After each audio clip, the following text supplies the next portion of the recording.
মাসের ঘটনা।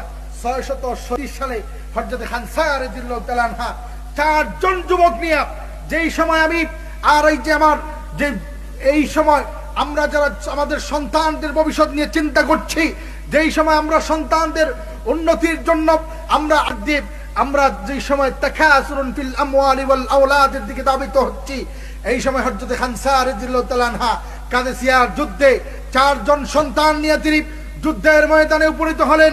এবং যুদ্ধের পূর্বের রজনীতে তিনি বলতে লাগলেন, আমার সন্তানরা, আল্লাহর কসম, তোমরা এক বাবার সন্তান, এক মায়ের সন্তান, তোমরা যেইভাবে জিহাদ করছো, যেইভাবে ঈমান এনেছো স্বেচ্ছায়, হিজরত করেছো স্বেচ্ছায়, আমি মা হিসেবে বলতে চাই, আগামীকাল কাফেরদের বিরুদ্ধে, পারস্যের বিরুদ্ধে কাদেসিয়ার ময়দানে যেই যুদ্ধ হবে, সেই যুদ্ধে আমি তোমাদেরকে শহীদ হিসেবে দেখতে চাই, আমি শহীদের মা হিসেবে দেখতে চাই।